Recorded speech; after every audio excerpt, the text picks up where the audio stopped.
একজন মেয়ে সমাজে মাথা উঁচু করে বাঁচার জন্য অবশ্যই তাকে স্বাবলম্বী হতেই হবে। কেন নারীদের স্বাবলম্বী হওয়া অতি জরুরি সেই কারণগুলোই আজকে আপনাদের মাঝে তুলে ধরব। হ্যালো এভরিওয়ান, আসসালামু আলাইকুম। কি অবস্থা সবার, কেমন আছেন? আশা করি সবাই ভালো আছেন। আমি আপনাদের দয়া আল্লাহর রহমতে অনেক ভালো আছি।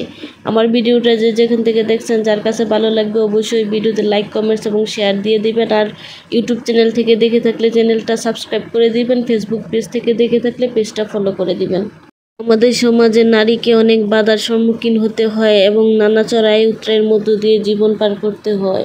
আমরা যেন এই সকল বাধা বিপত্তি অতিক্রম করে যে কোনো পরিস্থিতির সাথে নিজেকে মানিয়ে নিতে পারি এবং যত খারাপ সময় আসুক না কেন আমাদের লাইফে, আমরা যেন শক্ত হাতে তার সাথে লড়তে পারি, সেজন্য আমাদেরকে অবশ্যই স্বাবলম্বী হতে হবে। দেখেন, আজকে আমরা স্বামী সংসারে আছি বলেই আমরা বিন্দাস লাইফ পার করছি, এটা ভেবে যদি আমরা ঘরে বসে থাকি তাহলে কিন্তু কখনো এটা আমাদের জন্য মঙ্গল বয়ে আনবে না। কারণ আজকে আমরা স্বামী সংসারে ভালো আছি, কালকে তো ভালো নাও থাকতে পারি। আজকে আমার স্বামী ভালো, কালকে তো ভালো নাও থাকতে পারে। আমরা তো আমাদের নিজেরই গ্যারান্টি দিতে পারি না, তাহলে কিভাবে আমরা অন্য আরেকজনের গ্যারান্টি দিব যে আমার হাজব্যান্ড সবসময় ভালো থাকবে, আমাকে এখন যেমন ভালোবাসে সারা জীবন এমনই ভালোবাসবে?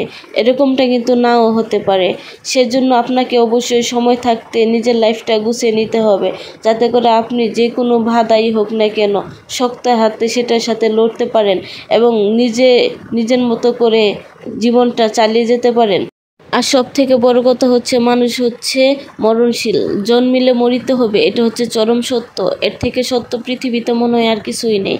দেখেন, এমনও তো হতে পারে যে আপনার হাজব্যান্ড আজকে দুনিয়াতে আছে, কালকে তো নাও থাকতে পারে, কারণ মরণ তো মানুষের আছেই, তাই না? আল্লাহ কখন যে কাকে নিয়ে যাবে সেটার কোনো ঠিক নেই। মনে করেন এখন আপনার হাজব্যান্ড আছে, এখন অনেক ভালো একটা সময় পার করতেছেন, এমনও তো হতে পারে যে আপনার হাজব্যান্ড ধরেন অকাল মৃত্যু হলো, তখন আপনার যদি 2-3টা ছেলে মেয়ে থাকে, তখন আপনি কোন পরিস্থিতিতে পড়বেন? তখন আপনার বাচ্চাগুলো নিয়ে আপনি কি করবেন? কোথায় গিয়ে দাঁড়াবেন? তখন দেখবেন মাথা গোঁজার মতো একটা ঠাঁইও আপনি পাবেন না। সেজন্য আপনি এখন সময় থাকতে যদি চেষ্টা করেন, যদি নিজেকে তৈরি করেন, তখন ওই কঠিন সময়গুলোতে আপনার কারো কাছে মাথা নত করে বাঁচতে হবে না। আপনাকে তখন কারো ধারে ধারে ঘুরতে হবে না সাহায্যের জন্য। তখন দেখবেন আপনি ঠিকই আপনার নিজের জীবন সহ, আপনার বাচ্চা কাচ্চা সহ ভালোভাবে লাইফটা পার করতে পারবেন। আর ইসলামিক দৃষ্টিকোণ থেকেও কিন্তু কোনো হাদিসে বলা নেই যে নারীরা স্বাবলম্বী হতে পারবে না, নারীরা তার ইচ্ছাগুলো পূরণ করতে পারবে না। নারীকে সবসময় হচ্ছে পরনির্ভরশীলতা হয়েই থাকতে হবে, নারীকে সবসময় অন্যের কাছে হাত পেতেই চলতে হবে, এরকমটা কোনো হাদিসও নেই। তাহলে কেন আপনি বসে থাকবেন? কেন আপনি অন্যের আশায় থাকবেন যে কখন আপনাকে কে কী দিল, কার কাছ থেকে আপনি কী চেয়ে নেবেন?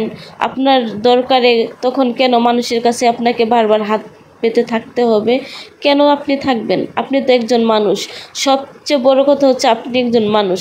এখানে অবশ্যই আপনার স্বাধীনতা আছে, আপনার মত প্রকাশের জায়গা আছে। আপনি আপনার মতো করে চেষ্টা করেন, আপনার যতটুকু মেধা আছে ওই মেধা ও শ্রম দিয়ে আপনি চেষ্টা করেন নিজেকে নিজের মতো গুছিয়ে নিতে, অন্তত নিজেকে স্বাবলম্বী করতে, যাতে করে আপনাকে কারো কাছে কারো ধারে যেতে না হয়, ঘুরতে না হয়। আমাদের সমাজে এমন অনেক শিক্ষিত নারীরাও আছেন যারা অনার্স ডিগ্রি মাস্টার্স কমপ্লিট করে হাত গুটিয়ে ঘরে বসে থাকেন। আপনার হাত খরচের টাকাটুকু আপনার স্বামীর কাছ থেকে চেয়ে চেয়ে নিতে হয়। তাহলে আমি মনে করব এমন ডিগ্রি অর্জনেরই দরকার নেই। যে ডিগ্রি অর্জন করে ঘরের কোণে ফেলে রাখতে হবে, যে ডিগ্রি এত পরিশ্রম করে আমরা অর্জন করি, সে ডিগ্রির যথাযথ কাজে লাগাতে পারবো না, সেই ডিগ্রি অর্জন করার থেকে না করাটাই অনেক বেটার। যাই হোক, আজকে অনেক কিছু বললাম। আমার কথাতে যদি কারো বিন্দুমাত্র খারাপ লেগে থাকে, সেজন্য সবার কাছে ক্ষমা প্রার্থী। সবাই ভালো থাকবেন, সুস্থ থাকবেন। আল্লাহ হাফেজ।